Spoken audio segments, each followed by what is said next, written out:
DontBeDarius. This week was it was a decent week. It was equally good as it was bad. So I want to share some of the things that kind of had been throughout the city throughout the week. Some of it interesting, some of it kind of. First things first. Minneapolis Skyline is a hotel brand known for luxury, big-time luxury. The Four Seasons Hotel is now officially open for business. It offers some incredible amenities like a new restaurant from Chef Gavin Kaysen. Shane Wells is showing us around the joint this morning. The lobby is really what sets the expectations for a hotel. As soon as you walk in, you know what you're getting. And when you walk into the Four Seasons, you have pretty big expectations, especially the newest hotel, newest high-rise in Minneapolis. General Manager Florian Riedel joining us. Thanks for having us. Show the restaurant. I don't care. I don't care. Show the restaurant. I want to tell you guys about the restaurant part.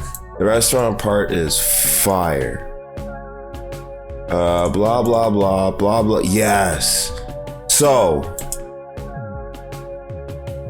me and my buddy, who lives here in the place I live in, we went down. We went to go check this place out. My God, the inside of this place was amazing.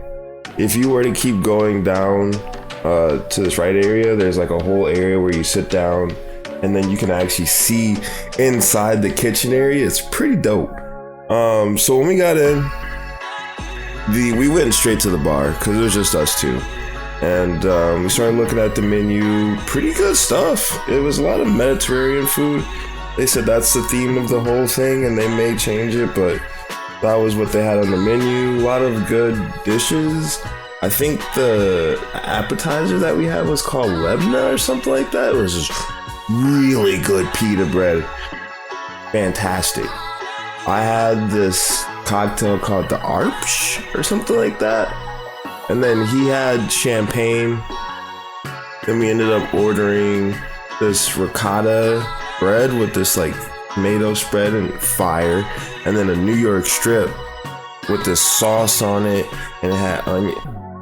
Fire.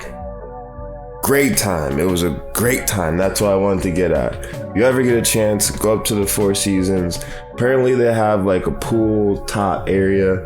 Eventually I'll go there, but for now I will say this bar area was pretty cool. So unique and so welcoming, and it really resembled some of the Mediterranean lifestyle that we want to No, I was gonna say I don't know. That was not my bartender. You see not only the food from Gavin Kaysen that is absolutely stunning, but it's more than that. It's the textures that you see here, the colors, the high ceilings, the light, how it comes in.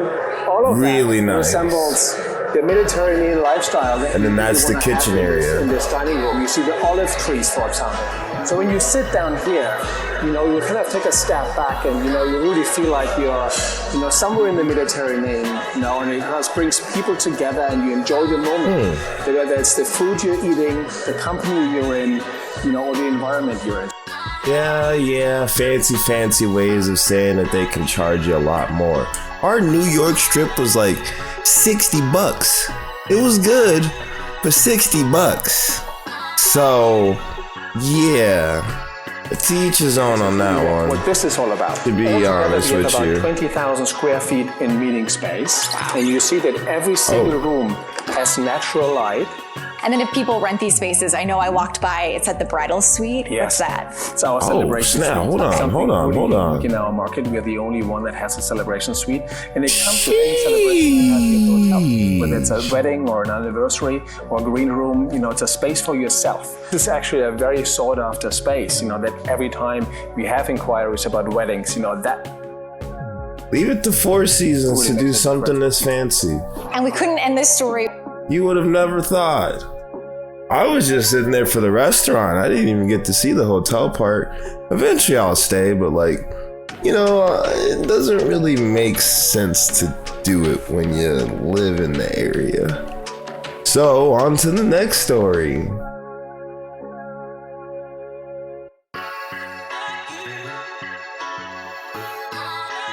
Alright, I just wanted to prove something that I was looking this up like earlier in the week. So as you can see, July 20th, I was looking up tickets to go see Dave Chappelle. Pardon the interruption, but you are browsing somewhere, you're browsing, whatever, I don't care. I was trying to purchase tickets to go see Dave Chappelle. And apparently they canceled his ass. They said, no, you can't perform here at First Avenue. Apparently, and this is still something that I don't know, all the employees came together and they said, nah, we ain't gonna work if you're hosting Dave Chappelle. So the people who thought they can book Dave Chappelle at First Avenue was like, whoops. And they put out an apology. I don't really care to find this apology, but apparently this isn't apparently. I know he got rebooked over at the Varsity Theater, and I was also trying to look tickets for that, but that got sold out really quick. As you could tell, I was literally looking up tickets on the 20th. Sold out. Gone. They're gone. Now, of course, was I a little late looking them up on the 20th? Sure. But did I know that Dave Chappelle was going to just pop up in Minneapolis of all places? I seen him back when he came to the Target Center, when he was doing his roundabouts for this documentary he had. I thought he was going to perform. If you went to that show, you understand what I mean when I say that. And so when I saw that he was going to come here, I was like, oh, tickets. But yeah, they canceled him. Apparently, they canceled him. They don't like that he was there. Did you know that in Texas, rifles can be carried in public without a license? Yeah. Shut up. I mean, that's good to know. That's good to know. Good to know these things. It's good to know these things. But let's get to the part where he is getting canceled. Public outcry. While it's the young who must have every whim catered to them like a bride on their wedding day. Last night, a Minneapolis club called First Avenue canceled a show by Dave Chappelle, citing public outcry, meaning they got a silly letter from some purple-haired gnome with a BMI of 158. The club caved to the most low-risk nonsense, a Change.org petition demanding not to platform transphobe Dave Chappelle. The petition reads, Chappelle has a record of being dangerous to trans people, and First Ave has a duty to protect the community. Chappelle's actions uphold a violent heteronormative culture and directly violate First Avenue's code of conduct. Sure. Well, if that statement was any more full of crap, it would be the floor backstage at the Westminster Kennel Club. Yeah, and this is where we boot out of these jokes. I don't really care too much.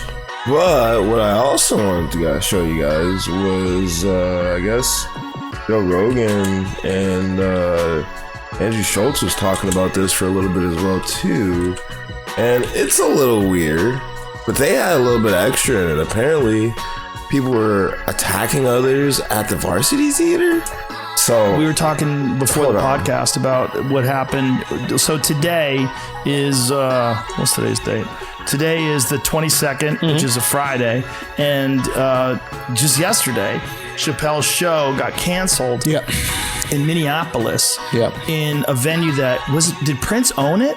I think that was the Purple Rain venue. Right. I don't know if you've ever owned it, but I think I don't think he's ever owned it either, but you know, that is his venue that everyone knows that. And something happened where these people decided that Chappelle is problematic or transphobic or what have you. And so the venue at the last minute, like a couple of hours before the show, canceled his performance. And he had to move it to the Varsity Theater. And there was protests and and you said one of your buddies was there? Yeah, one of my buddies went. So they moved it to this other theater. And first of all, the reason why the venue canceled is because all the people that work there threatened to not go to work. That's what I'm hearing. So it's not like they felt like this. And they came out with a statement too saying, hey, blah, blah, blah. So I they wanted that. Chappelle. Everybody wants Chappelle at the venue. But if everybody is at the venue is going, I'm not going to work, then you can't exactly have a show.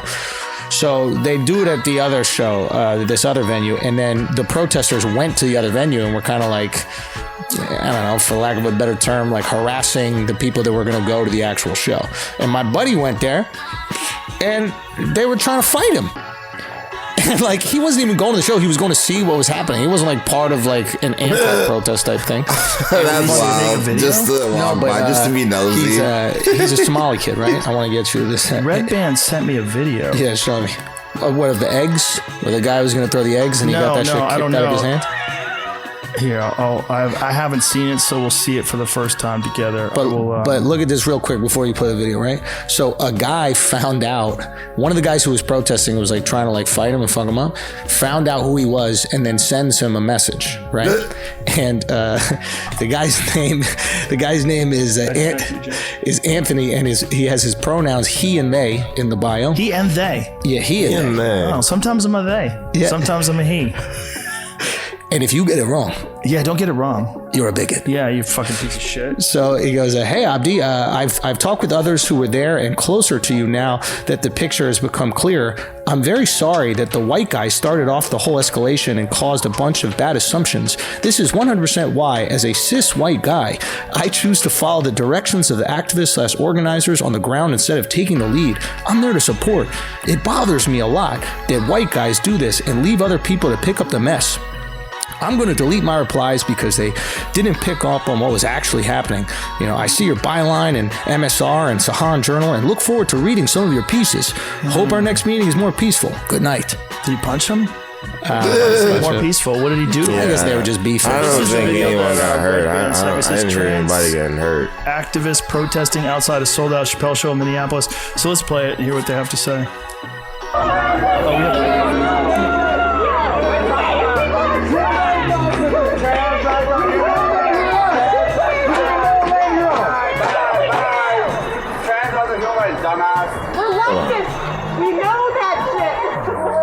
Queer phobes go home. Yeah, we do.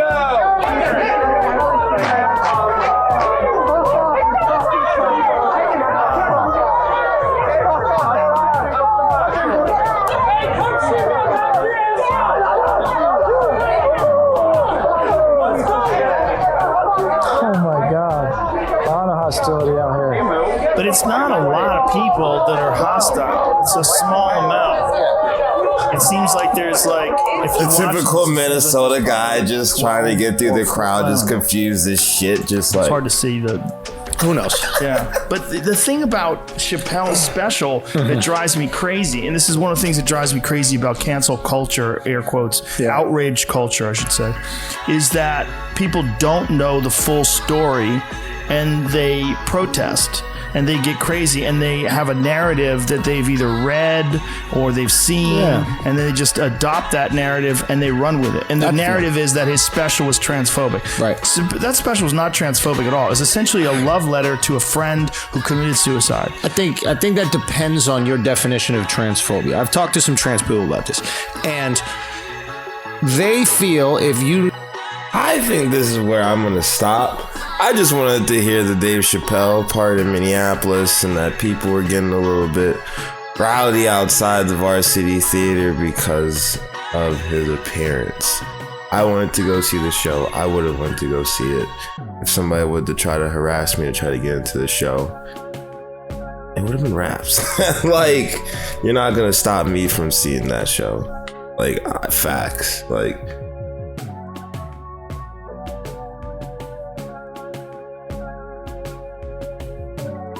Alright, so also over the weekend was Minneapolis Aquatennial. I didn't know what this actually was. I've heard of this. We've had this before, but we haven't had it in a couple of years because of COVID. And we haven't had like a fireworks show on 4th of July. So it was nice to see them actually come back and do fireworks here in Minneapolis this past weekend. But I looked on the website. It says the Minneapolis Aquatennial is the official civic celebration of the city of Minneapolis. Minnesota residents, workers, and visitors have come to love and appreciate all that Minneapolis has to offer during the Aquatennial. That's literally just a celebration, just to show that we like the city. That's literally what it is. It was a great time though. There was fireworks. If you actually went out down into the area right in front of the Stone Arch Bridge, they had food trucks, they had a live band, they had other vendors and things like that as well too. I just kind of walked around for a little bit, and then I came back home and I was watching the fireworks off of a neighbor's balcony because they were facing towards the bridge. And so it was a good time. The fireworks were intense. They were crazy. I ain't never seen a show like that. Who produces Minneapolis Aquatennial? How much money goes into these fireworks? That's what I want to know.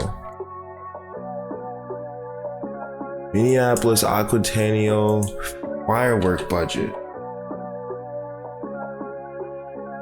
Because I swear, I don't know why I can't spell right now. Ugh.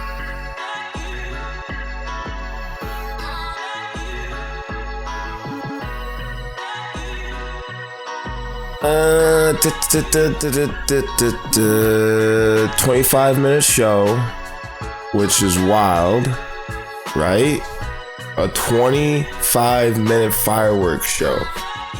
And I don't think you guys realize how big these things were. Typically uses more than 10,000 pounds of explosives.